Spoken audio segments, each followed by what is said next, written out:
and welcome once again to Wars Going On. I'm Arcturus, and we are here on the Forerunners server to bring you the latest in Watcher of Realms. As ever, I'm joined by Sebastian Keynes.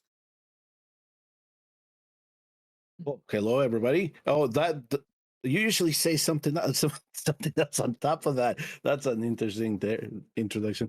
All right. So we have a lot to talk about today, at least from the notes that we have. So let's just go ahead and get down through it, and Yeah, let's start with the patch notes because yeah, there's some interesting stuff that is coming in, and there's already some stuff that I previewed. So get us yeah. started So wherever you want.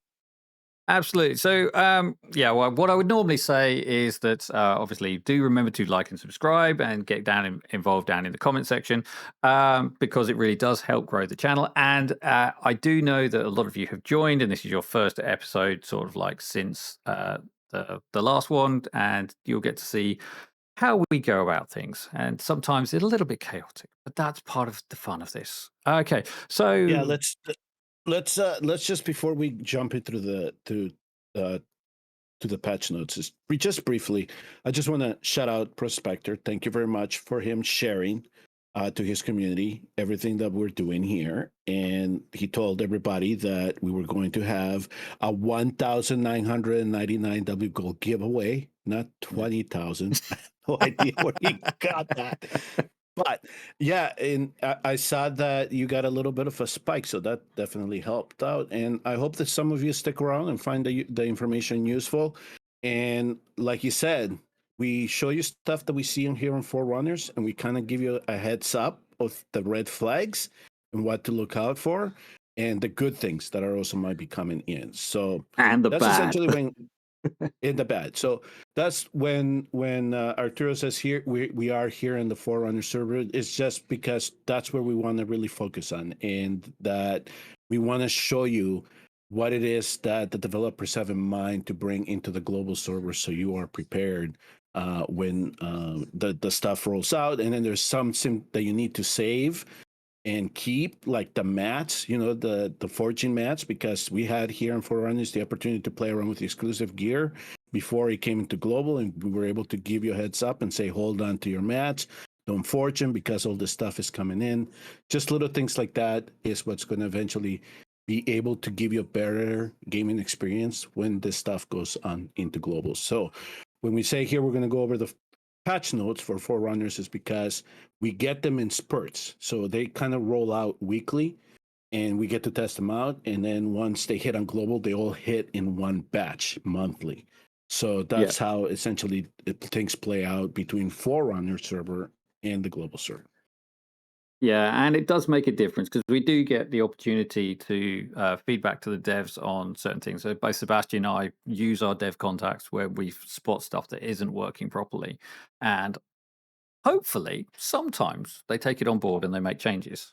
Not necessarily as fast as possible, but things like the changes to the point system in GVG, we both said this is not going to work. People are going to be really pissed off, and they did make the change, but only after it rolled out to global, unfortunately.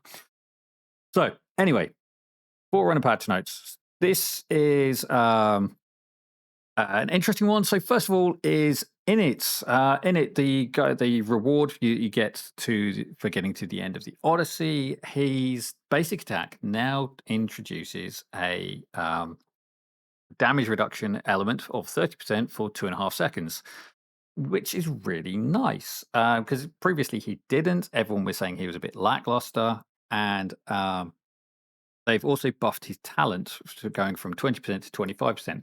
Now, Prospector did a video on Init being used compared to an A5 Alistair in Semrar 2 against, so it was A1 Init versus an A5 Alistair, and the damage that the team did was significantly higher, and the damage that Init did, albeit lower, was near comparable.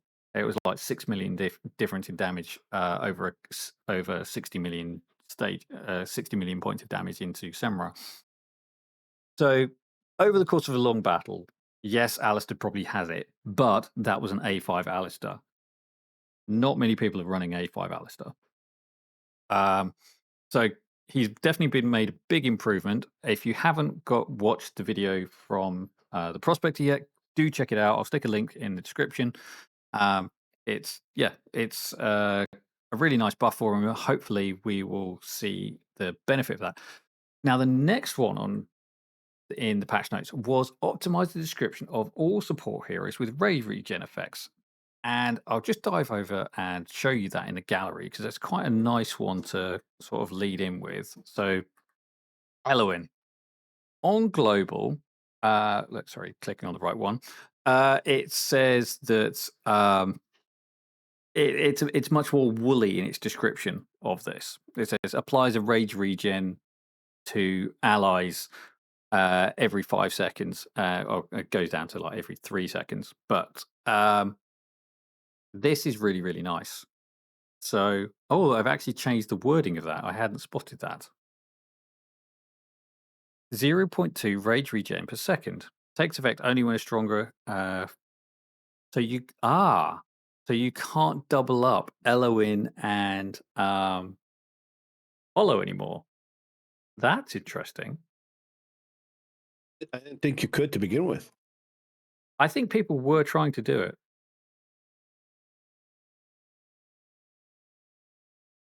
Okay. But each one of the support heroes now they get each one of them get their own specific wording now, right?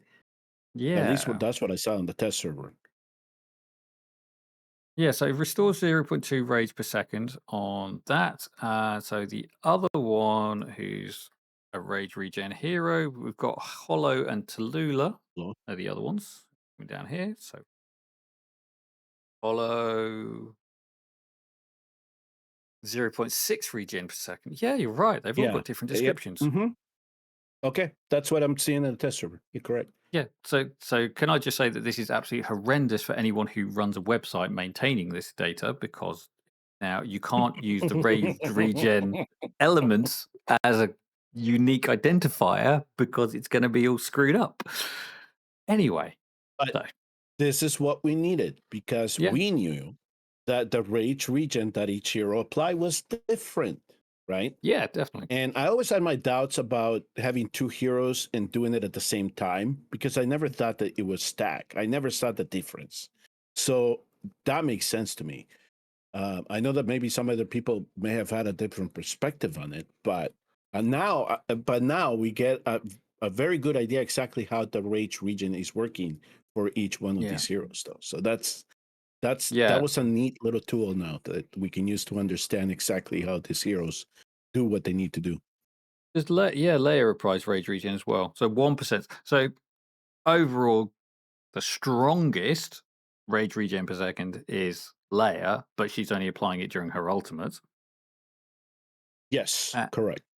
And the next best is Eloin. Well, Eloin is smaller, but it scales up with her skill ups. And Hollows is again only during her ultimate. And Talula does Talula-y things, which are weird. They're buried. And there we go. Rage regen per second, 0.6. So that's the same as Hollow. Same as Hollow. Yep. Yeah. But it's and that's down to 1 plus 1% per second we're at max skill.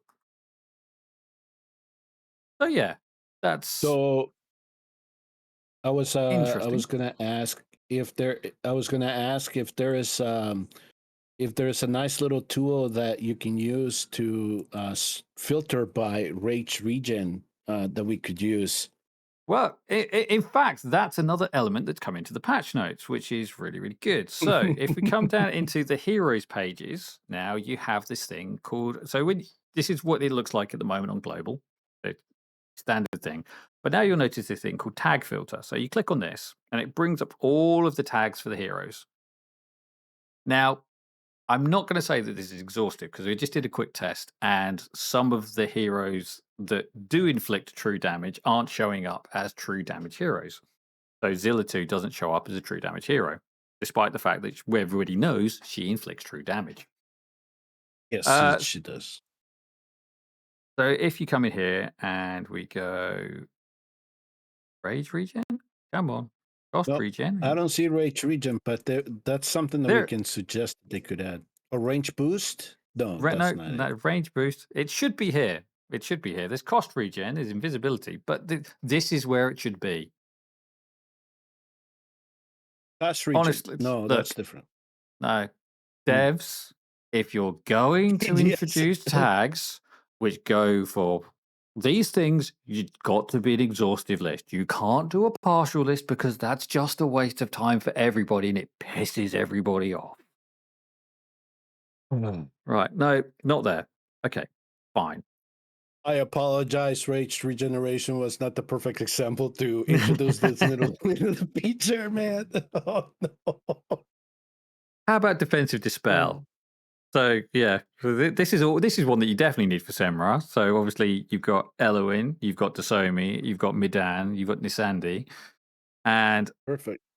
yeah, and Aaron, but no one talks about Aaron because he's bad.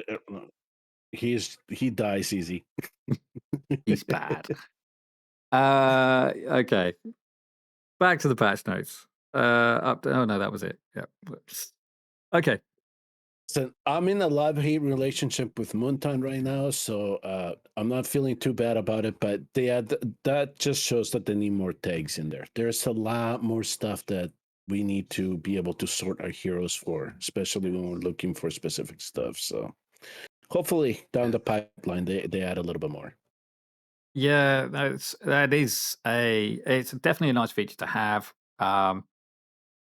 That rage regen change is going to be a pain in the neck for keeping track of that. But yeah, it's good that they're adding more clarity into what's going on. Right. Next up is the gear set Hell's Lament. So previously, this only added crit damage increase. Increased damage and crit damage by 40% for 8 seconds when the ultimate was triggered. Now they've extended it to 12 seconds. It's an improvement, but it doesn't solve the fact that both Karma and Silas have 20-second ultimates. So there is still definitely a gap whereby these heroes are going to be losing out. So I took the opportunity to do a little bit of testing with it. We'll release that video later because I was using Lyra as the example.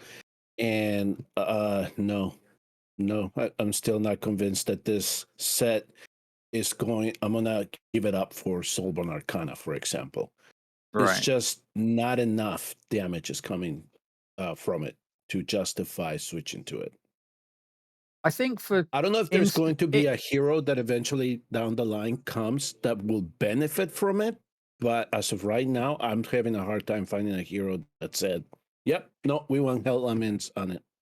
I think for Salazar it works quite well, and that's where his ultimate his exclusive gear lies, and it works relatively well. I've certainly seen an increase since I started using his in my Guild Boss 1 damage since I started using it on him. But It's exclusive or just a set? Both his exclusive gear and the exclusive set. The set. So okay. his If artifact you just do and the the set. If you just do the set, there I don't see that you're going to see a difference from Inferno Roar. No, I don't think. I think overall, yeah, you do it. But I'm running. It's quite. He's a 4. He's got a lot of attack. He's got decent speed. He's highly awakened, so crit rate's not really an issue anymore.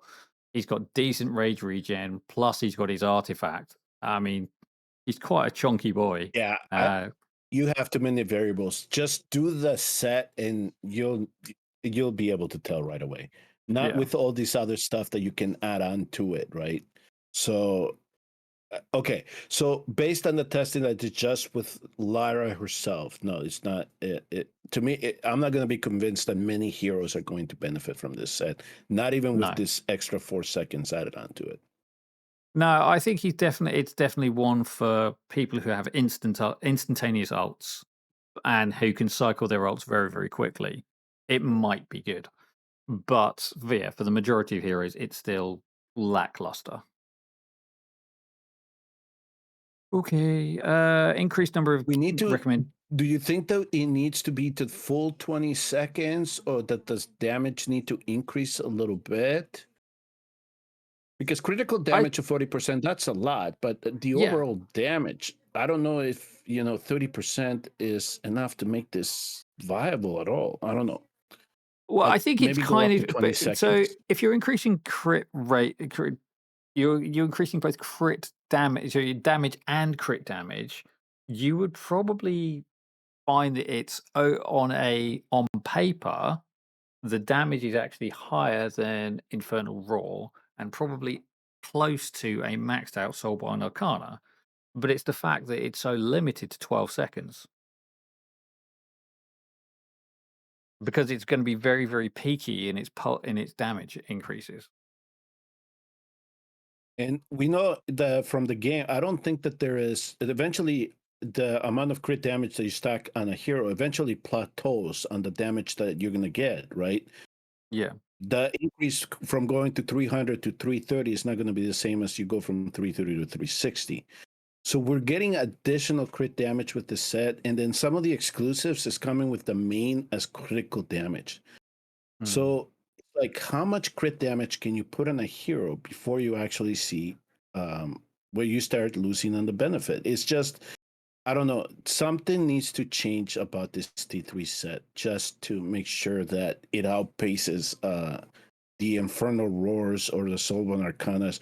Or maybe it is that the T3 sets, in their mind, is just supposed to be specialized for certain heroes. Maybe that's Yeah, their idea. I think there's definitely something in this where you have it gives you more flexibility in the build structure. So since Wicked Vengeance has become available, I've started doing more builds where I'm going triple attack and picking up the crit damage on the substats. Because that's meaning I can get things. So my Setram is pretty much 300% damage and 300% crit. Sorry, 300% attack and 300% crit damage and really decent attack speed with his set. And that just means that I've got so much more flexibility in what I'm doing with things. So if you're picking up this, then you've got a decent attack and you're adding 40% crit damage on top of that build, which is all around high picking up crit damage on substats. And yeah, I think it's just adding more flexibility into what you can do. But you can then go, okay, so maybe I don't need quite as much crit damage on substats, and I go for more rage regen because I'm going to be cycling my ult a bit faster or more attack speed. Yeah, I don't know. It's a difficult one, but the fact that it's so peaky is going to be a challenge. If you're doing something with like a laurel strat and you're pulling people in and out, then that's going to be good. But as I was saying on our Discord chats the other day, that Laurel is a problem for Moonton, and they don't know how to solve her because they've made her so overpowered that they're going to have to do something because there's the placement of heroes is going to become so problematic because of Laurel that it's going to be they're going to have to find a way of making it so you can't place too many heroes within that 8 tile range. Yeah, well, the Laurel thing is a different that's a different discussion, and I'm hearing that now she's one of the hardest epics to pull, so maybe that's how they're going to try to solve that problem. But the yeah, my I guess we would the elements. I guess it needs a more comprehensive testing. Maybe heroes that have a very long ultimate benefit more from it. But then again, if their ultimate is 20-25 seconds, they're really seeing this effect only for 12 seconds. So I was Yeah. thinking this is probably meant for heroes that ultimate is 12 seconds or less, and not the commits that we're used to that we think about right away using this Yeah. type of gear. But It's that's why my initial thoughts were Lyra, because Lyra's ultimate is not long, and mhm. I could not, even building similar set. to an Soulman Arcana set, I wasn't getting the damage that I needed for Yeah, her to be justified I to mean, switch her. we're going to jump over and have a look at her later, but I mean, Yeah, exactly. she's got a really short ultimate. It's like 8 seconds anyway. So yeah, this should, in theory, be perfect for her. But if you're saying you're not seeing it, then even though they've taken the opportunity to rework it, it doesn't sound like this is going to be enough. But I mean, for my Salazar, I'm very happy for it. Okay. Yeah, and I know Salsa's a quick ultimate, and not only that, you're using the exclusive amulet Yeah. that they released on it. So for you, given that you have all these other exclusive components that you can add on top of it, then Yeah. maybe you can make the set play for you. But this is Absolutely. what I was saying. This is what I was saying then is the set is being made to fit certain heroes and not necessarily the general pool. Yeah, and I mean, even though Karmet's allowing exclusive gear is allowing you to cycle his ultimate faster, and we'll talk about the esoteric gear that's coming in now on Tuesday as well. Is going to allow that is going to speed that up as well, and it's not. Yeah, I don't think it's going to. It's going to solve the fact that you've got almost half of the ultimate where you're not getting the benefit of this gear set. Whereas if you go for a Soulbound Arcana, then you're guaranteed to get that all the way through. Or an Ageless Wrath on Karmet. Yep. Okay. So we could probably spend a whole episode on the Hell's Lament set, but Definitely. let's just keep going. Let's keep going and finish the patch notes because we do have other stuff in the agenda that we want to show Yep. The audience as well. Okay, so increasing the recommendation of rules from 20 to 25, I not really felt the need to pull out more than about 5 different setups. Otherwise, you're just going to end up overloaded with so much gear on thumbs up. You're not going to delete stuff. Yes, you could have very specific gear rules, but I think the only way that that would be useful is if you could say, you could deactivate a thumb, and then you could say, actually, I don't want to be chasing that type of gear at the moment. I want to be chasing a different type of gear, and then you can switch back and forth between the two. So I think it's a nice quality of life, but I think it's not going to solve the fact that people have got too much dead gear in their accounts. It's going to be a step in the right direction because eventually, hopefully, what they do have down the line, and it's something that I suggested to them, is to allow us to have substat mandatory, pick like crit damage, right? And then pick 2 out of the 3 or two out of these to match to it, right? So if they do that, if that becomes viable, then having these many recommendations, it will help. So I would say, yeah, it's fine. I'm okay with having the extra 5. I probably won't use them. That's essentially what it's better to not to have it, right? It's better to have it and not use it than better not to have it because maybe there is a point where you're going to need it. Gear presets, if they doubled from 50 to 100, now that I would be interested in. That's a lot of server space, but yeah, that would be definitely. That would We already help know a that lot. they track every single piece of gear that you get and sell. So what's another 50 presets? I mean, All right. okay. What's the next Right, one? custom gears. Right, so custom gear rules are recommended. So 2-piece gears can now be filtered on primary attributes.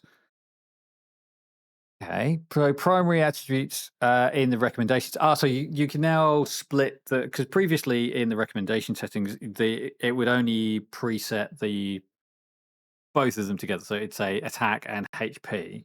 When in fact you might want different stuff on your attacks on your weapon versus your breastplate, and now this is giving you the flexibility to do that. So that's good. So I might actually go in and create some rules which tidy up that side of things for my defenders, and my attack.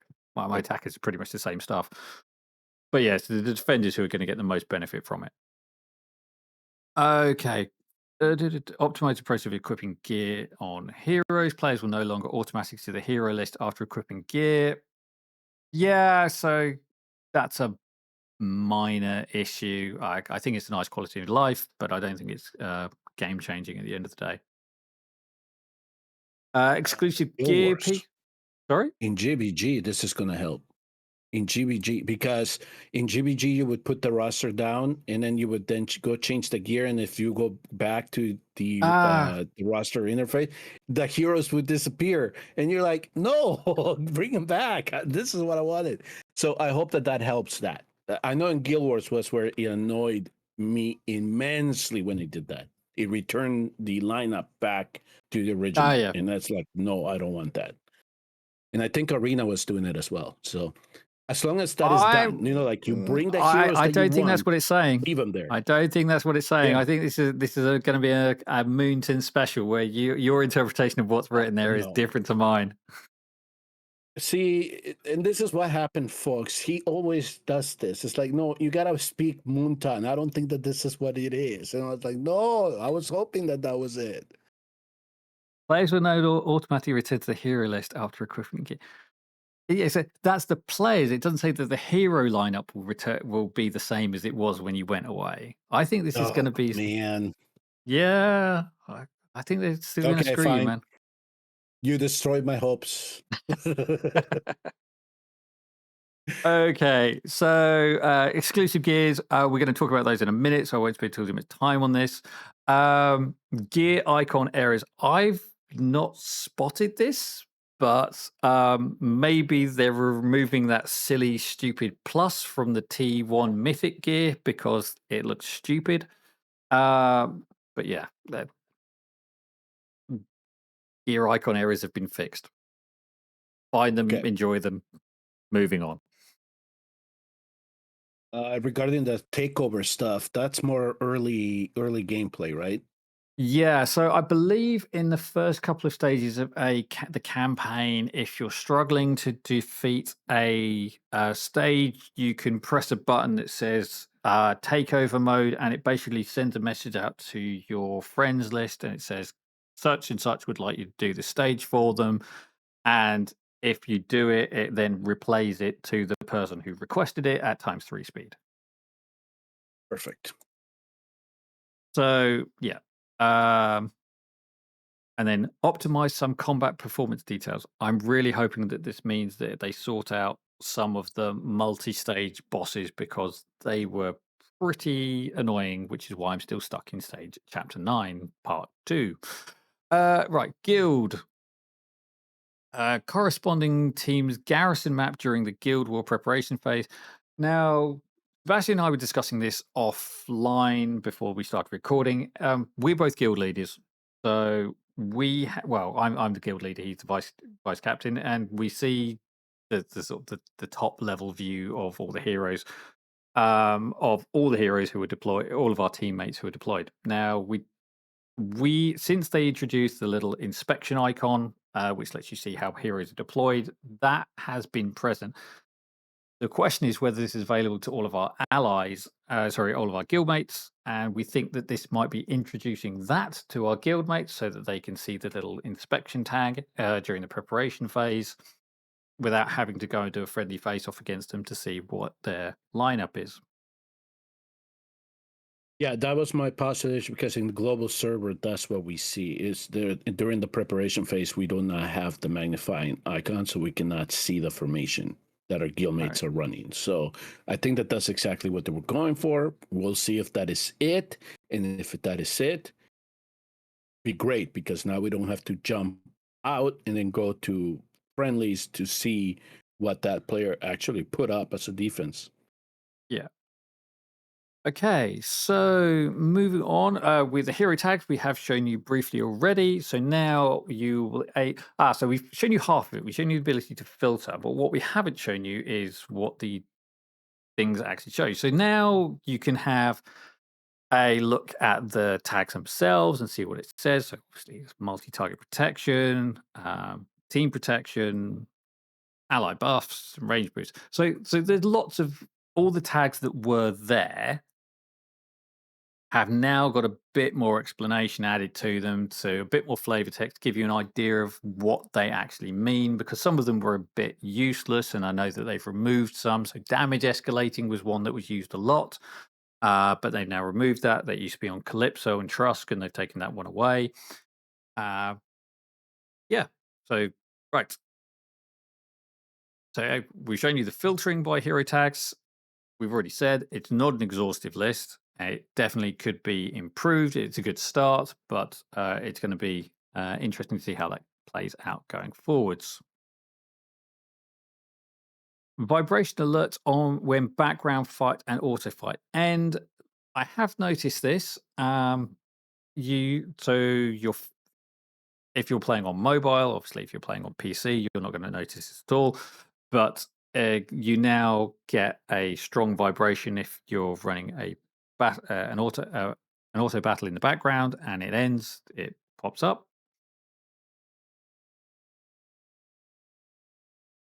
Hero source information in the gallery. So methods to obtain. Let's have a look at this because I haven't looked for this. So where does it say where to get heroes from? Because I can't see this. I'm looking. Nowhere that says That's this guy is exclusive to the Ancient Forge. I'm looking. I'm seeing. Let's see here. Showcase. Showcase is just a picture of him.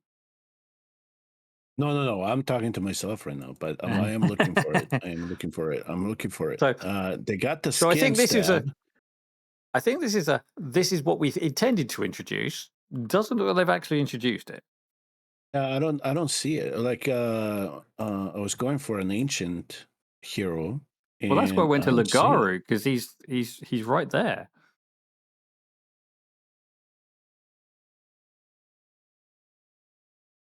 Yeah, Unless, I'm not seeing it. yeah. So they're supposed I to have think they introduced forgot it. Yeah. I think they forgot it. Yeah. I mean, at the end of the day, it's not massive. Everyone knows who the ancients are by now. Yeah. Moonton, check your patch notes before you release them. Yeah,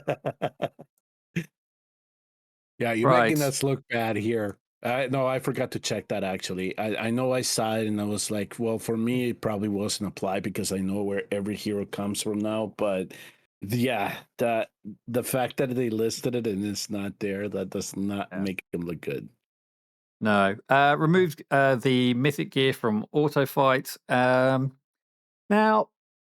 I'm in two minds about this because previously, if you ran an auto fight and you wanted to, and you're only interested in getting the ancients, you could sell everything, including mythics, and the only thing that would be left would be your mythics at the end of it. Now, by removing this, you're still going to have to filter the gear that comes out at the end. So you have the thumbs up method, so you could Yeah, easily just exactly. like sell all the non thumbs, and then you can check the thumbs up and see if there's anything you want. Yeah, exactly. So we're currently on global. There is the red square here for selling mythics, but that's obviously, as you can see, no longer present. And yeah, we'll have to adapt to that change. Okay, so I'm gonna tell you why they probably did this. Is because I do see this in the Word public chat or discussion chat or whatever, where somebody comes in and says, "I did 100 runs. Where is my gear?" And everybody right away points to them and say, "Do you by any chance click the red square?" It's always and then they said yes, the red square was clicked, and then it's like, "Well, you sold it out." And they're like, "No, I want it back." It's like, "Yo, sorry, you can't get it back. You're gonna have to redo all of it again." But that is exactly what's happening. Is that some players were inadvertently clicking that red square, and he was selling it. So they decided, we don't want to deal with this issue anymore. We're gonna take it away from you. Yeah, it means it lessens the burden on the customer service team as they're dealing with these people who have accidentally pressed a button. That's what it was. They had a meeting and they said, "What's the number 2 complaint?" "Oh, I sold all my gear. Yeah. Let's get rid of this." Oh, Yeah. which by the way, I do have an update. Don't let me forget. And then when we finish the patch notes, I can fill everybody in. Cool. Okay, so optimize the performance of Rex the General and Camille the Light Blessed. Now, unless you're doing the intro stages of the campaign, you're probably not playing with Rex and Camille anymore, so this isn't going to affect the majority of players. But if for some reason you're having to switch devices and go through those first 4 stages before you could log back into your accounts, then yes, you will get to play with Rex and Camille in a different way. I Optimize don't the take Rex's animation. That was one of the cool parts when the game started for me. It was looking at that Rex animation, you know, the shield or the sword drop. the giant sword But dropping it from the we'll see. sky. Yeah. Yeah. Oh, hopefully they don't take that away. But all right, we'll see what happens. They optimized the display on low resolution devices. They still haven't fixed the display on high resolution devices. So if you're running anything with like a Pixel 7 Plus, then you're still going to have a slightly squished experience in the game for reasons best known to them. And they optimized some camp upgrade quests. Now, I really hope that this is related to the one where you had to craft the mystic jelly, which was, I think, around stage 6. Because it was basically you had to craft the mystic jelly before you'd got the sap, and people were then crafting the jelly, and then they didn't have the sap for the next level of the quest. And obviously, people were also struggling with getting the purple quest coming through in the trading hall. So maybe they've done something around that. At being a level 10 camp, I can't go back and check these things. So they've promised some changes. I can't tell you exactly what they are because they haven't told us. You're right. Between 5 and 6 is where the sap comes into play in the jelly. So maybe the swap those. That would certainly help for other players. The major complaints that I saw were the purple and the gold quest, right? People were having to wait 1 or 2 weeks for them. Maybe they increase the rates as to when those are going to drop. Again, hey, I'll take more gold quests coming in. I know, but to me, the camp was supposed to be a feature that you upgrade over time. It was not meant to go all in 1 or 2 weeks. And I just don't understand why so many people were so mad that they could not get to level 10 right away. Yeah. But, maybe for an early account, it takes a little bit longer. We would, we would have to play around with that. But definitely. I mean, mean, in the test server. For in me, the test server where it's not where I'm frequently on all the time, I was able to level it to 10 fairly quickly. So yeah. I've always seen the camp as something which is a way of getting passive income as you're developing your account. And if you're a high level account, it's a nice passive income. So obviously, I have had this running for an hour and a half and I've got free 8 energy, some gold, and some experience. Awesome. And if I come back, then if I've left it like 12 hours, then I might have a couple of gems as well. So yeah, it's a nice thing to have, but it's not like game breaking if it's there or not. So I think that for some people, they just wanted to get it done with and not think about it. I mean, even right now, I know that you're probably triggering somebody because you're overcapped on your energy. I mean, that's how they pretty much think about the game. So I did not have a problem with the camp as it was, but okay, they want to make it a smoother transition. That's fine. We'll leave it. Do whatever you want with it then. Right, you had something that you wanted to get into straight away after the patch notes.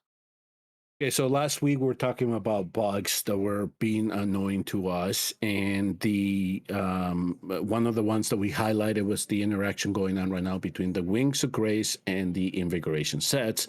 And we showed you was that if you bring in a hero that has high attack, and you then use the Wing of Grace to then put that inspiration from that set on that hero, and then you bring in somebody else that has an Invigoration set.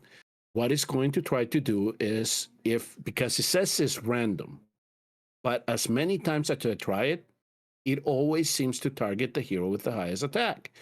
So it would try to put the inspiration on that hero. So even though it had the Wings of Grace inspiration, the invigoration would try to go right on top of that or with it. But again, you can't stack them. So then you lose out the invigoration, right? Because the Wing of Grace inspiration stays there.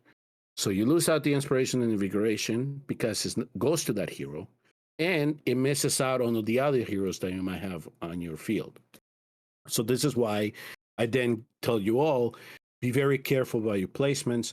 And if you're going to bring a Wing of Grace set, make sure that the hero with the highest attack is the last one that you put in, and then apply that with the Wing of Grace set.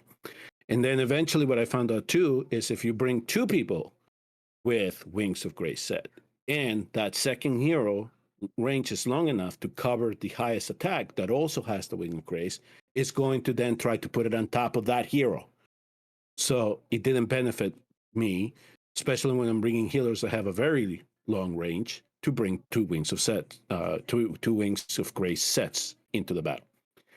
So I pretty much made a mini video that I didn't release to the public. I just submitted it straight to the customer service, and then it said, and our CC contact. And essentially, the question was asked, is this really how you intended this to work? Because it's getting this is really annoying. You can't bring two different sets and then have to play around with deployments to make sure that everything lands where you want it to land. To paraphrase the response, they said, yes, this is how we intended it. The invigoration, the inspiration from the invigoration is supposed to be random, and the Wing of Grace set is supposed to go to the highest attack. So if you are going to use the Wing of Grace set, you have to compensate for it. That's what I'm paraphrasing. Now, am I happy with that response? Hell no. It does not make any intellectual sense to me to have it coded that way. I think that if you already have the Wing, if somebody already has an inspiration applied to them, nothing else should try to go on top of that. Maybe the Wing of Grace with the highest, maybe, if you want to argue it that way, but you shouldn't have to compensate for an interaction like that. So you are limiting players on how many of that set you can bring in. That's essentially what you're doing. One of the ways that I tried to get around it was by using heroes that only have that one tile extension, especially for fighters, right? So you can only really target that one hero. But then again, you have to time everything correctly, because if you're bringing somebody that has an invigoration set and it has a long range that covers those heroes, you're going to miss out. So according to them, it's working as intended. I don't know how you feel about it, but to me, it is an annoying little feature about these two sets, and that does not make sense. It does not, I don't know. The response that I sometimes get from our CC contact versus customer service is that it varies at times. In this instance, it was one of those things that I was told, submit it to customer service, and they actually, I think, analyzed the video, and they looked at it because they took them longer than expected to get a reply back to me. But to only come back and say, nah, that's how we want it to work. No, I'm sorry, that does not make any sense. Yeah, I mean, picking up on that. So last week we spoke about the arena test, the arena trainer versus arena combat differences. Scuba Steve, who raised it to us and passed us the videos, and we showed them last week, had a very similar response from the customer service team, as this is working as intended, even though it's clearly not making any sense for it to work the way they're describing. So yeah, customer service teams in this game are a little bit seeming off the boil on what should be happening versus what is actually happening, because some of the things we're talking about, like the Wings of Grace interaction, like what's going on with the trainer and the interaction there, it definitely, from a player perspective, doesn't make sense. And there are no tooltips which tell you what should be happening in these situations. You just have, okay, with the Wings of Grace and Invigoration, it clearly says the attack boost is will only apply if it's applied. You'll only get the highest one that's applied. Okay, yeah, fine, can take that. But with the invigoration, that clearly doesn't goes, oh, I can't apply on that one. I'll apply it to the next available hero. So why does the next set, which they release, have a different rule set that says, oh, no, I'm going to apply on that one, regardless of what's already a buff's already applied to that hero. I'm going to apply it to that one because that doesn't make sense. To me, it hasn't made sense since I found it out, and it doesn't matter how many times I tried to do it. The invigoration is not the inspiration from the invigoration is not random. It seems to want to pick the same hero over and over and over and over again. Mm-hmm. So if that is the case, if that is the randomness, which we already are having a problem with it right now as it stands as well, we can discuss that in a minute. But it if it's truly random, why is it trying to always apply it to the same hero?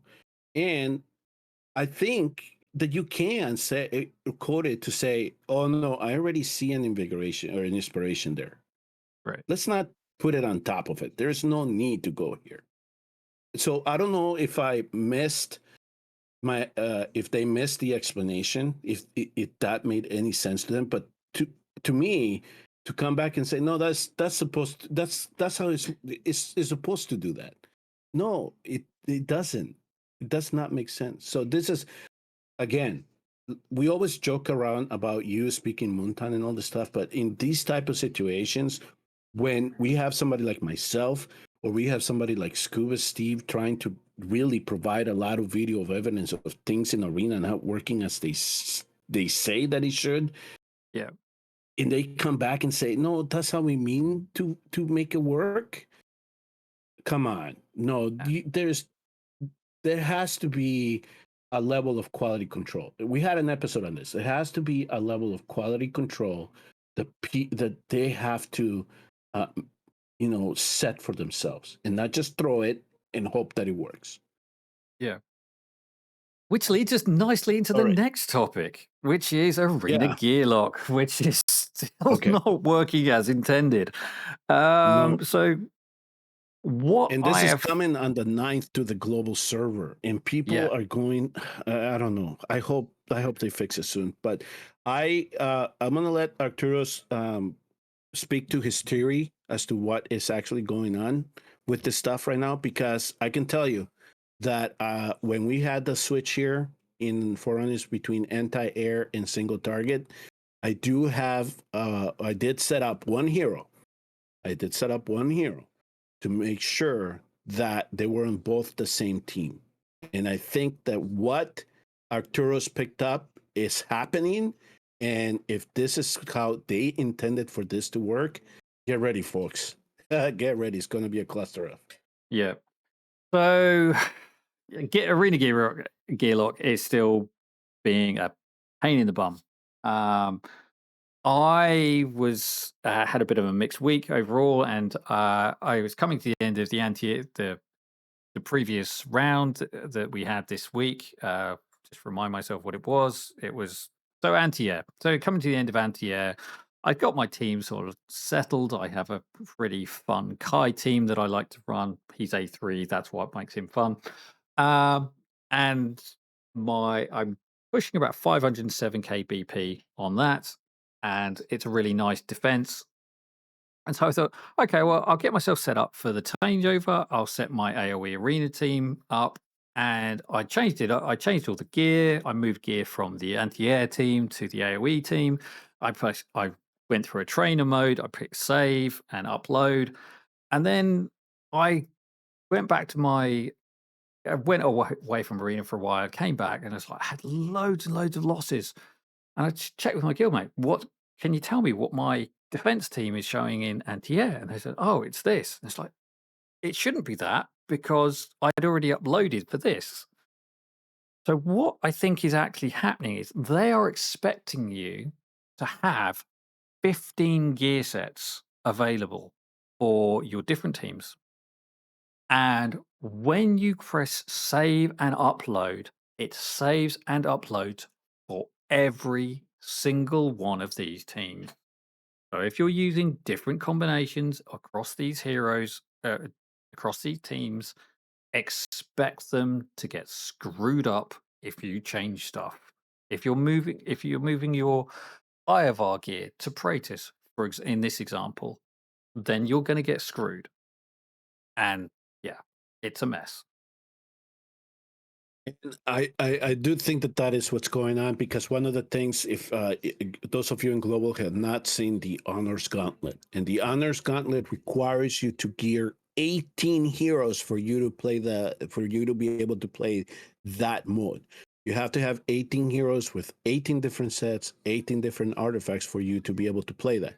So when Arturos told me that there is a possibility here that they are expecting us to put 15 gear sets into our arena heroes, and them knowing that we, in some cases, do overlap those heroes, that then it saves the gear and the artifacts separately from the run that you do. Okay. So you save the methodology as to how you want to have your defense run and your offense run. And when it's saving it, which is now explains the two different buttons that we see at the end, because in one it says you got to click in order to save your gear, and then you got to save offense and defense.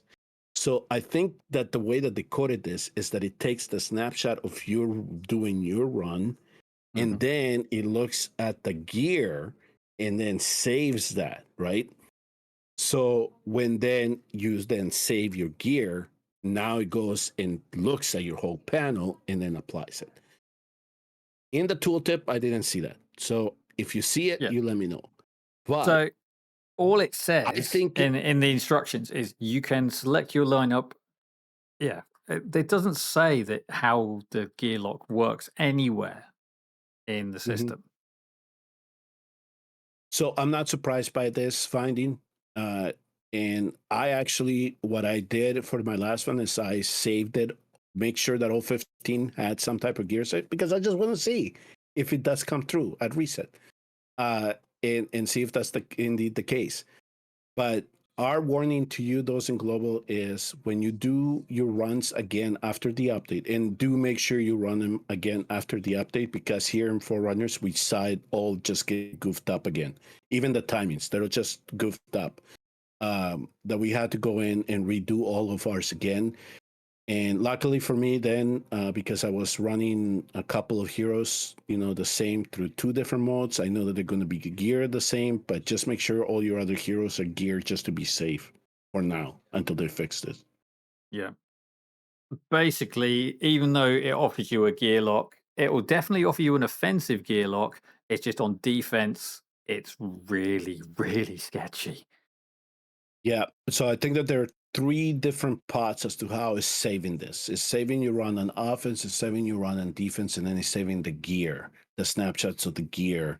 And the snapshots of the gear are as to when you, what gear you have it saved for. So I guess it's not working as intended in this manner. If they say that it is, then it's poorly introduced. Yeah, I did have a message back from the customer service team when I spoke to our dev contact. I raised it as an issue, and she said, feed it into the customer service team. The customer service team were a bit sluggish at getting back to me and said, yep, this has been acknowledged. They're working on it.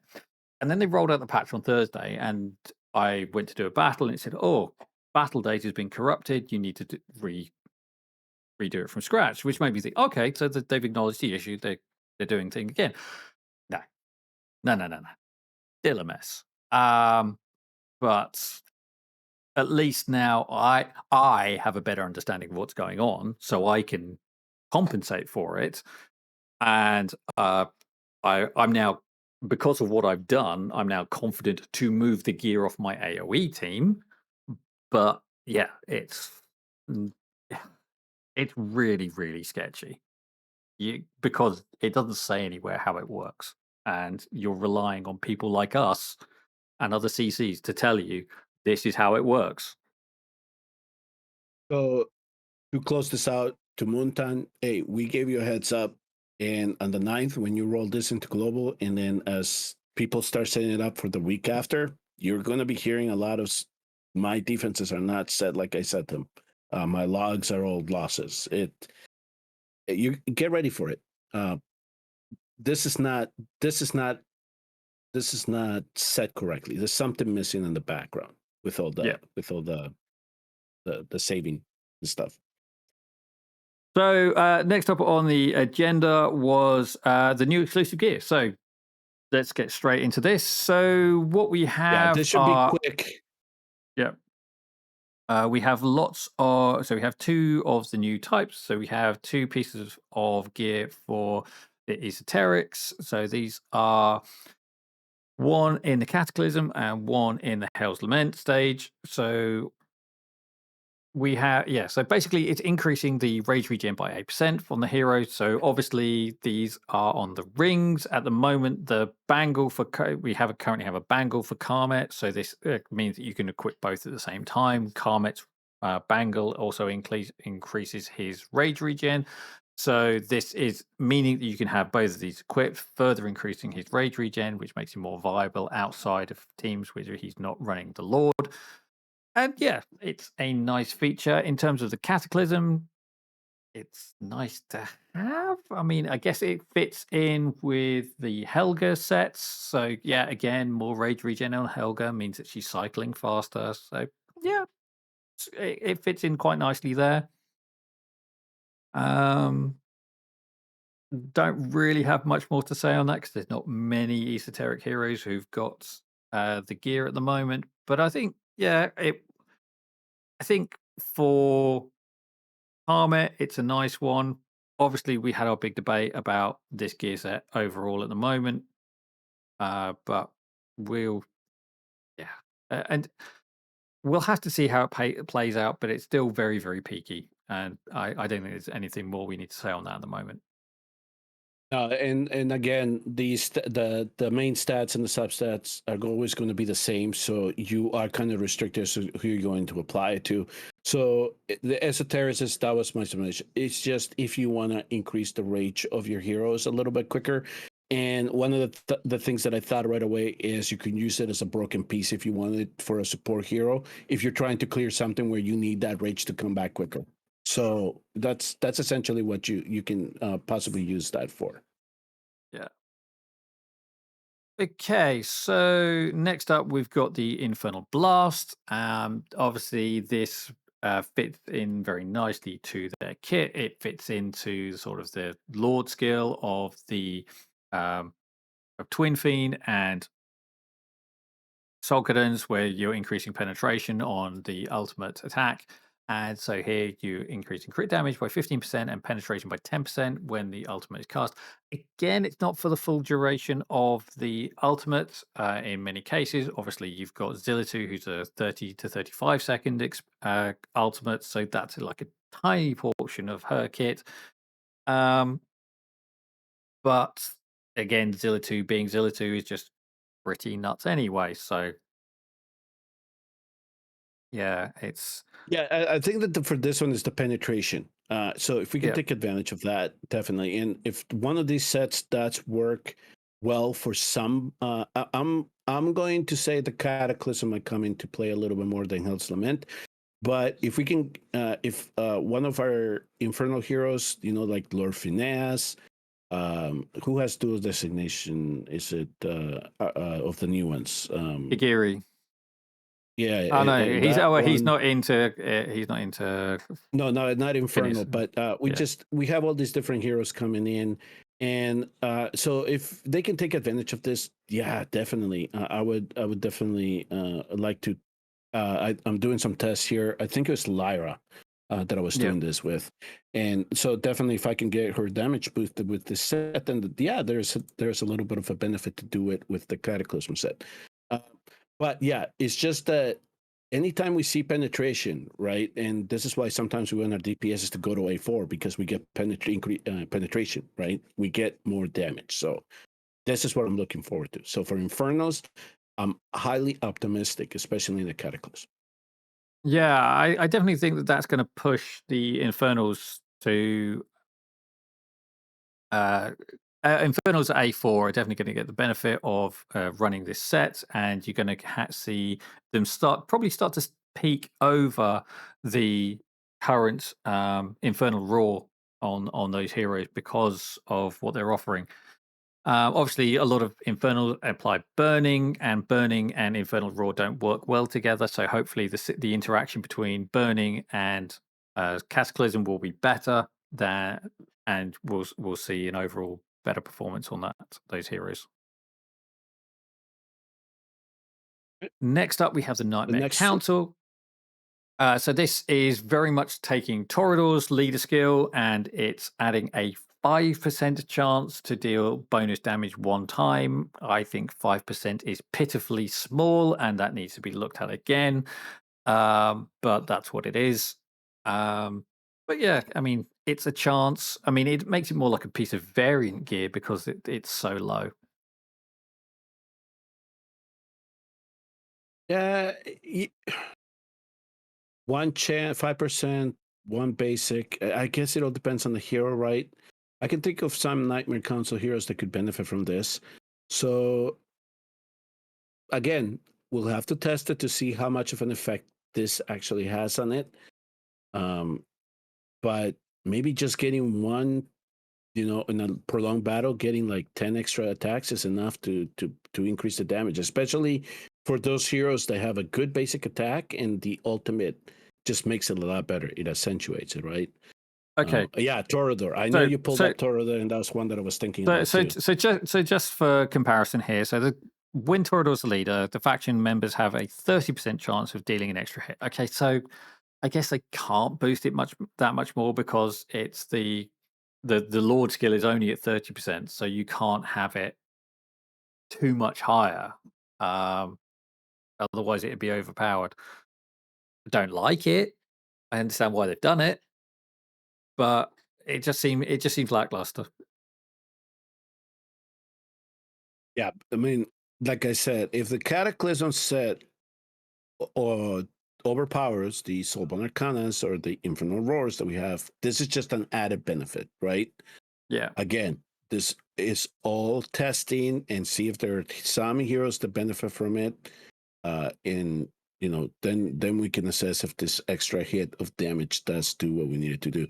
And like I always say, sometimes they're very good at giving us something that we might need down the line for new heroes that might be coming into the game. So, I'll reserve judgment for it. So I'll test it with the current heroes that we have. And then later on, we can say, maybe this new hero benefits from it more than the ones that we already have in game.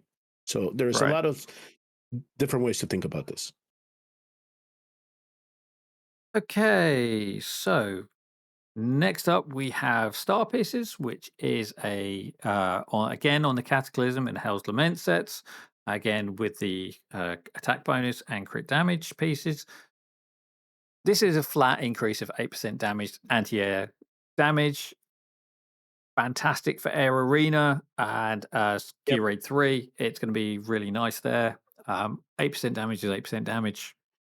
You can't really complain about that, especially as most of the heroes are dealing piercer damage, so you're getting bonus damage to these heroes anyway, so you could probably go from 20% to 28%. Yeah, it'll be a nice buff. That's what I was thinking right away. To me, it was PvP.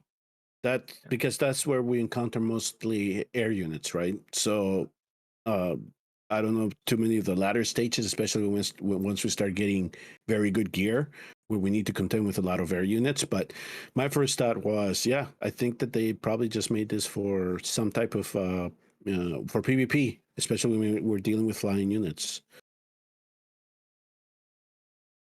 Okay, so next we're getting into the two new pieces of hero exclusive gear. So we have the Calypso, who's a very like OG hero. She's been in the game about as long as I have, and so she summons these between 4 and 5 summon stones based on her awakenings, and they do 30% extra damage each. Now, what this does is that for each soul stone generated, it increases her base damage by 5%, which is really nice because that means that most people are going to get a 20% damage increase, and those who are lucky enough to have her A5 are going to get a 25% damage increase on top of her kit. And her kit is all about fast attacks because everything about her is she has a passive that's doing bonus damage every 7 seconds, and then she has another passive which does a big attack every so many attacks, and her artifact is after 12 attacks from her soul stone, she does a big attack. So while she doesn't have great base damage, she's doing a lot of big hits every so often that kind of make up for the fact that her ultimate is just about building her damage up a bit. So she's never going to be Silas. She's never going to be Hex, but she does what she does, and she does it very well. And this is going to add on top of that and give her that bit more utility to hopefully push her over the fact that she doesn't have the penetration that Silas does. Did a brief test with this breastplate that I put on my video, and we got about 7% more blood on Nightmare 4. So it definitely boosted her damage. Just keep in mind that we're talking about when her seal stones finally do show up, and then they build up and they then do the damage that they need. So it says here 5 per seal stone. I wasn't, in my mind, I thought if this is additive, it'd be too powerful. So based on the results that I was seeing, I think it's multiplicative. So it's 5% per each. As each one appears, it multiplies it by 5%. So it doesn't add it. I think it just 5%, 5% to the original damage. So that's why I only saw about 7 to 7.5% in the boost. Okay. Well, in that case, it sucks. Well, and that's why I was kind of trying to keep track of it, right? Because I was thinking if it's 5% of each one, I should be seeing like a 20%, maybe 18%, because not all of them show up right away, right? She has to build her rage. And I don't think I saw the 5th one until the first shield was broken or the first shield passed. So it takes a while to rev up. At the end, though, 7% is good. It wasn't great. I don't think that this catches up to the heroes that we have now in game, the newest that have been introduced. But I knew in my head, it's like, this cannot be additive. So it looks to be more multiplicative as each seal stone comes in. Okay, well, that's disappointing, but we'll take what we get and we'll feedback. I assume they will take player feedback on this and they might revisit it. But yeah, exactly. Yeah, we just cannot make. We just at least they have to start with to make sure that the exclusive gear does not break the hero. Yeah, this is like a little mini steps and so on. So at least you can improve on it. It's not something that you bring in and then you have to nerf. That's always the bad way to go. It's better to buff than nerf, I think, most of the time. So this is a start. I think we don't want another Boreas incident. So exactly. I think this is a start. It's a step in the right direction, but I do think that she could do with a bit more power overall. I say that as someone who has her A4. Yeah, but she's an OG. I mean, we want our OG heroes to eventually get, be brought back to the fold with all the other heroes that are now in the game, right? So so we still have hopes. We still have the hopes for Salazar and Calypso and Celis. So it's just maybe first stepping stone is exclusive gear. Okay, it's not doing what we want. Maybe we need to revisit the kit and then work there. Yeah, exactly. Right, and finally, in terms of exclusive gear, we have Laya's weapon. So this is going to be that during Laya's ultimate, the basic attack is guaranteed to be enhanced. Now, you did some good testing on this, didn't you, Bastian? So I did just kind of I took her with a base, just a standard set, and I looked at just to show everybody that the ultimate does not enhance her healing, right? It's the same amount of healing whether her ultimate is on or not. And then I put this weapon on her, and then I went in, took a couple of stats as to when we were getting hit by the dragon just to see how much healing we were getting. And once I activated the ultimate, that's when I saw the boosting healing. So this is where I said, now if you time her ultimate to heal at the time that you need it, Samra, with the venom phase, you're going to get more healing out of it now if you have this particular piece out of it. So that's essentially what it does, right? It enhances her basic attack which was the heal. And this is what she needed. You and us have always said, we need Laya to be a better healer for us to be able to consider her bringing in some situations, right? Because her ultimate will not be the end all end all. In this case, it did. And if she's healing more than 3 people by an increase of 20%, we'll take it. Yeah, and she's definitely a hero as well. Who, I mean, yes, she's a lord, and yes, she's hard to get, but she's definitely a hero who gets better with awakenings. And she does that lovely damage boost as well. So she brings a lot to the table. But yeah, she wasn't the strongest overall, and this does it make a big improvement to how she performs in most combat situations. Yep. So, if you have this piece and you don't have Laya, just save it for somebody else until Laya shows up in your account, because definitely this will boost her healing. That's essentially what they made this piece to do. It's just to boost her healing. Yeah. And generally, I mean, this isn't a great example, but generally, these exclusive gear sets do roll pretty well. I have a number of Morrigan pieces which are high purple stroke gold rolls, even though I don't have Morrigan. So don't think, oh, I don't have this hero, I can't make use. Do make use of it. They generally roll well. Yeah, Have fun with somebody them else until can you get use the it, hero. definitely. Yep. Okay. All right. I think that does it for the my suggestion is going to be, let's leave the new heroes for the next episode. Let's get more data on them so we can really talk about them. I do want to do a little bit more testing on Lyra. Lyra is going to come in before, let's see. So we have Callista's the fusion, Lyra comes in, and then Ares comes in Yeah. after that. Yeah. So let me get more data. Let's see what other content creators are doing. Maybe we invite somebody to talk about the heroes as well. And but if you just want to overview somebody, that's fine. Yeah, so Man, Talula. So I have a love-hate relationship with this healer, but go ahead. yeah, so obviously, War Official has started pushing out the content on her. Obviously, she is a healer.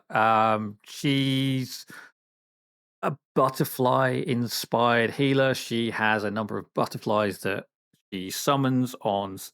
She summons 3 butterflies when she's deployed, and they go out to nearby allies and kind of creates a 8-tile healing buffer around each of those. And when the butterflies on someone during the ultimate, it does all sorts of fun stuff. And basically, when she first came out, the logic wasn't very good, and it was, as soon as I saw what it was trying to do, I said they're going to end up with butterflies bunched up together, and it's not going to work properly. Now, that's exactly what happened, and they've gone away and they've worked on the butterfly logic, and they've put some buffering into the butterflies so they don't bunch up quite so much anymore. And now we have improved logic. She does a bit of rage regen, as I showed earlier. She does a lot of magic reduction and damage reduction, so she's definitely viable in Semra, but she's not as strong it's not as strong a healer as Eloin overall, and she's only doing the rage regen if a butterfly is on somebody during when someone's got forest spirit. And remember, you don't have any control of who gets those butterflies as well.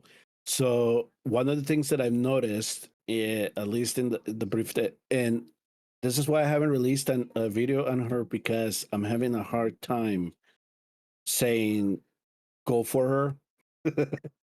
I would say just let her show up in your account. That's essentially what I'm gonna come up with. But I've seen where the butterfly, for some reason, goes to a hero that does not need healing, where you see somebody else needs healing. So yes, the logic improved in terms of the bunching, the coming all together into one area. They improved that. What I haven't seen is the improvement as to who gets the butterfly. Like, the hero that needs it the most should get a butterfly. And sometimes I don't see that butterfly go until they already finished with the hero that they were on, right? Yeah. And then they give them the essence or whatever it is called to get that boosting rage and boosting healing and stuff like that. So yeah, you can use her. You can try to use her in Samra. I would say more for APOC 1 than APOC 2. But if you need somebody to, just in the meantime, be a placeholder, she can definitely do it. What was the other thing? With her, it was, you're in Forerunners right now. Yeah. I know that the ratings are not something that I usually trust, but people seem to like her. And I think that a lot of people in global are going to say she might be viable for GBG. You and I, anytime we see Talula defense, we're not running scare of it. So I don't think that she brings enough to the table like somebody like Lily or, Carnelian or some of our favorite healers do. I'd No, rather bring in S rank Carnelian or Lily over her. yeah, I mean, she does bring up to 25% damage reduction to to people who have got the butterfly, but you need to make That's it. sure that only the person that you want to have that damage reduction is the Yeah. person getting the butterfly. And with the season 6 maps, doing that sort of placement is quite tricky. I mean, without leaving your healer vulnerable to being sniped off by Garnet guards. And yeah, with the introduction of the new demon as well, means that the enemies coming in have got the protection. So even if you're being able to protect your defender, they're able to do more damage overall because they're being protected longer term. So it kind of balances out. So yeah, you can use her, but she's not. She's yeah. I've never been scared of her seeing Tallulah on defense. Carnelian, on the other hand, I know is going to be a pain in the neck, and it's just going to be a case of mass DPS to break through everything. Whereas Tallulah is just like, okay, well, just go for a standard attack and it will get through. Yeah, this is going to be like a mini version of should you summon for the zero. It's like, no, it's not essential. I think for those of you chasing arrogance, this might be a good consolation prize. But uh, that's the hero in that banner to go after is arrogance, not Talula. I just Yeah. think Talula is being thrown in there just to, in case you don't get arrogance, maybe you get her. Yeah. Yes, she has her niches. Every hero does. So, but it's not somebody that we would suggest that you chase somebody like Elowen. Elowen, Yeah. oh yes, you want to go after her. Yeah, Tallulah is definitely not trash. Don't take it from us that she's saying No. she's trash. She's good. She just has her place. But she's. I mean, you've got Triple S Elowen. I mean, she's probably A rated as a overall utility hero. But Yeah, exactly. she's kind of a jack of all trades, master of none kind of case. So Yeah, yeah, exactly. Yeah, if the hero is trash, we would tell you because if we ever say she is kind of like Celis, then you know you're in trouble. But yeah, no, she has her niche. She has some utility. She will help some accounts. We're just saying that it's not somebody that you should try to use all 200 summons that you have saved to go after.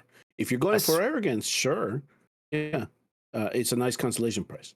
Yeah, especially if the leaked banners that are being proposed are true, then definitely you're going to want to be holding on to 200 for the end of December. Yeah, On exactly. that note, let's quickly run through the Frostfall event slides, and then we will do the draw.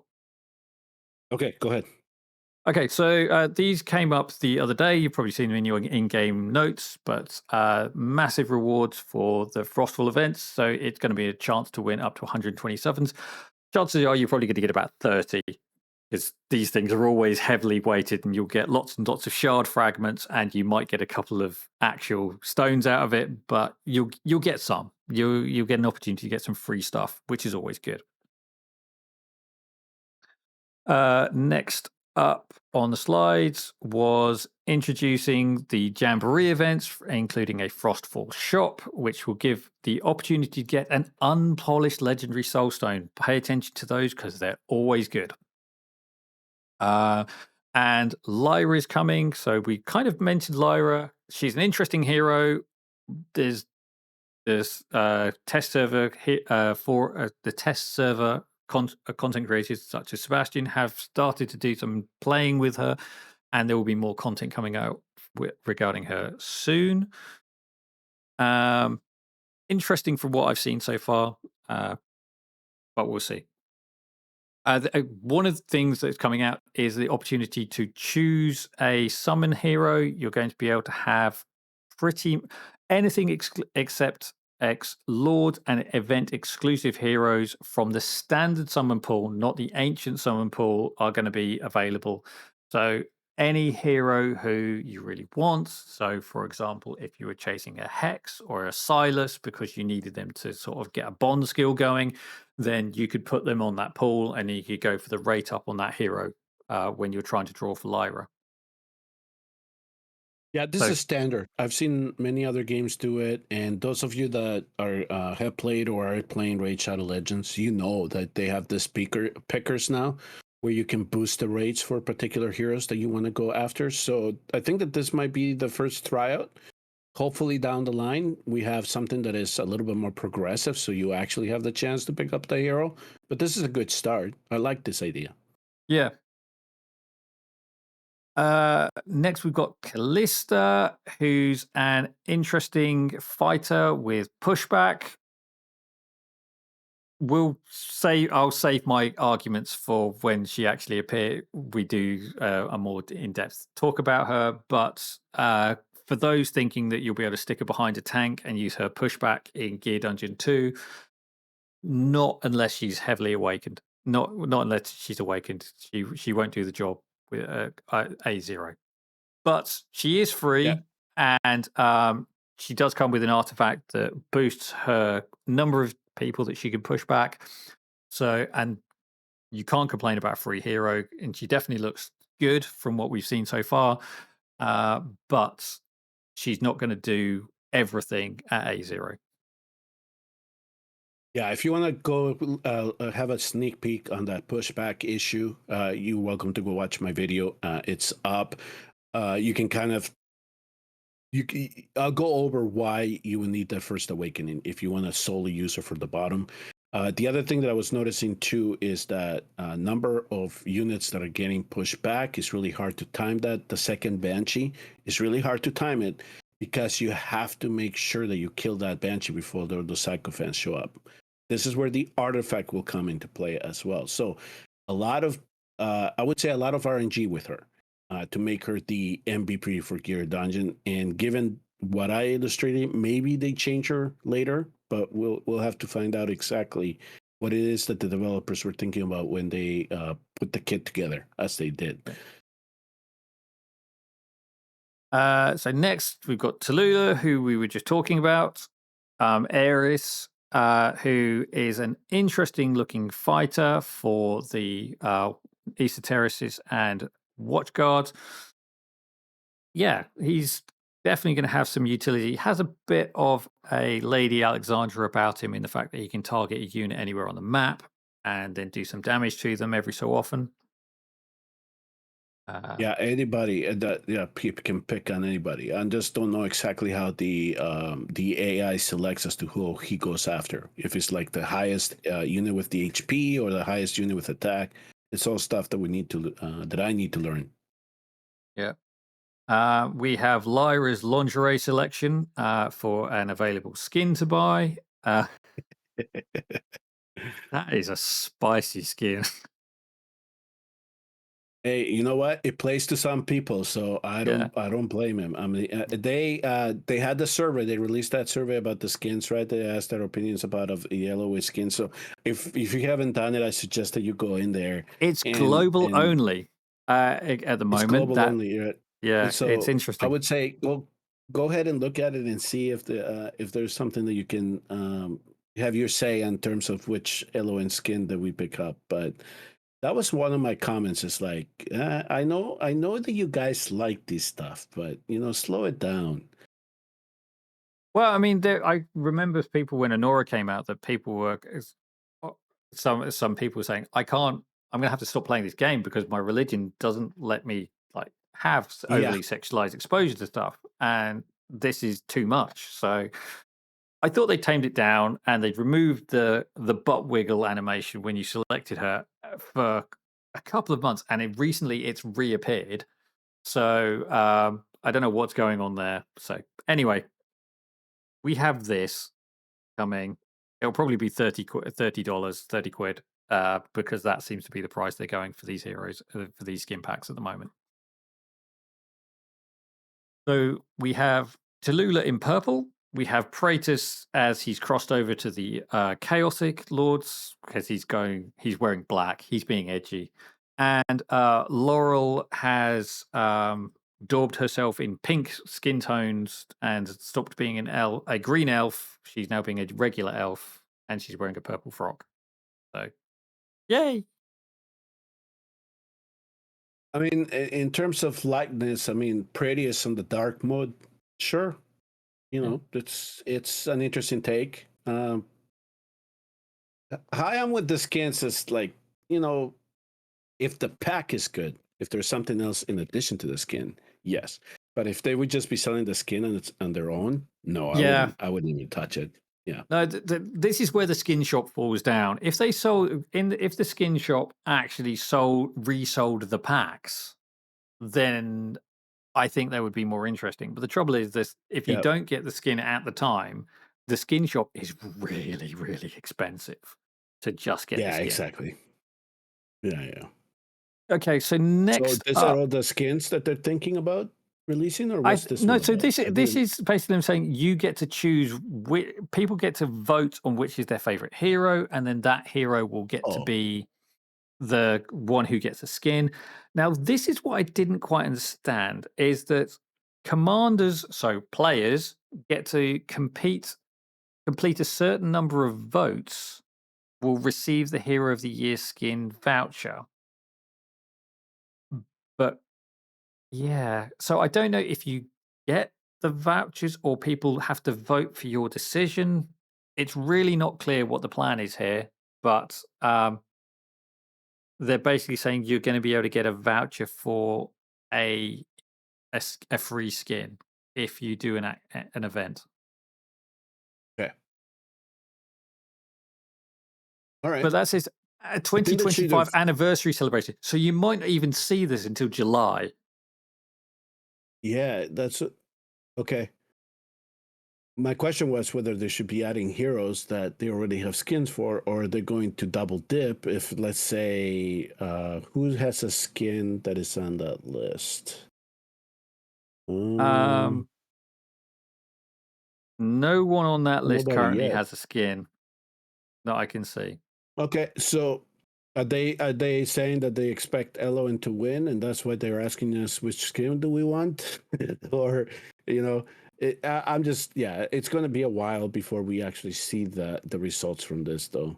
But yeah, looks like you're going to have an opportunity to play for your vote or something to the nature. I don't know. We'll figure it out. yeah. Next up, some changes to the mounts available in Nightmare Void Rift. Obviously, with the changes coming into Void Rift for the economy on the Radiant Meteorite, you might want to stop getting the 2 extras from that, and you want to start playing for Prancer. But given the random nature of the rewards for skipping battles, I'm not sure I'd want a random reward which drops once every 5 weeks for guaranteed 2 extra gleaming meteorites. I would need more data to decide whether I'd want to switch. I'll go for the skin because it's useful to have if it's worthwhile, but overall, I think it's not going to be amazing. You have the screenshots that I sent you about the differences that we're seeing between what is now in global I and will the put them on screen during the edit, okay. but basically it's between 306 and 466 for the economy. It's significantly better to now we have the opportunity to with the improved economy. So yeah, it's definitely an opportunity to move away from the one which gave you the bonus gleaming meteorites to other things. But gleaming Yeah, so meteorites are always good. as you're seeing those two diagrams that I gave Arturos, one was from my global account, which does not have the update yet, and then the one on the other side is going to be the Forerunner one where we had the update. So what I did is that I did it with the mount that gave the extra gleaming meteorites to optimize the acquisition of them, and then I'll give you an idea exactly as to how much they boosted that. So it's going to show like 460 to 300, and I was like, wow, yes. They did a good job with this. Now we have a 10 pool every week. Yeah. So on top of all the ones that we get from Titanic Ruins. So I will, that was a nice addition. Nice surprise that we got. Yeah, definitely. And finally, a Christmas card. So, I mean, that's nice to have. It's a little quality of life thing. But yeah. Right. Okay. So, the reason you all Now let's tuned in make today. somebody's Christmas. Yeah. Okay, so again, this was again as a thank you for helping us push Arturos in the home of WoRs going on past 250 subscribers. I did see that he went even beyond that with the announcement of the giveaway. So I hope that you all stick around and you like kind of the overview that we give you here. As we have said in the past, we try sometimes to bring in guests, especially when there's more involved topics to discuss. And certainly, we're going to be looking for somebody to bring in to discuss these 3 new heroes that are coming into the game. We kind of already talked a little bit about Callista, but we can definitely bring more input into that. But thank you again for the support, and I hope that you all stick around for 2025. Okay. So, here we are with the code up on screen.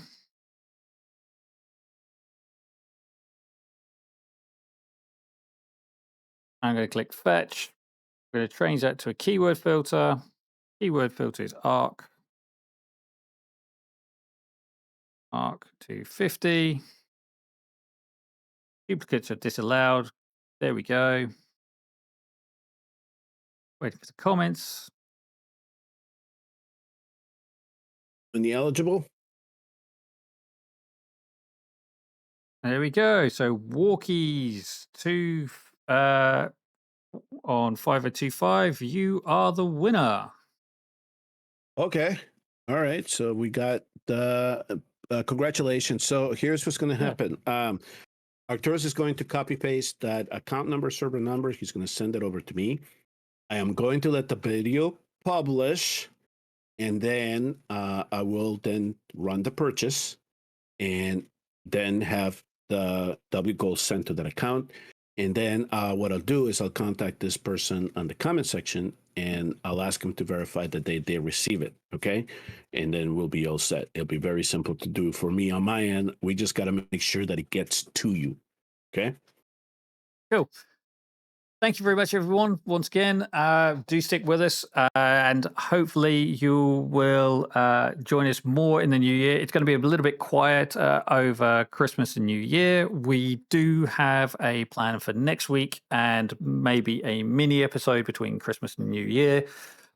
And yeah, so stick with us. We've got plenty more of things we want to talk about in the in the new year. And we enjoy having you all watching Wars Going On. Yep. So for this one, we'll say until the next one, and we'll give more details about the heroes in the next episode. And congratulations again to the winners. And thank you, everybody, for coming in and supporting the channel and entering the giveaway. Okay. Bye-bye.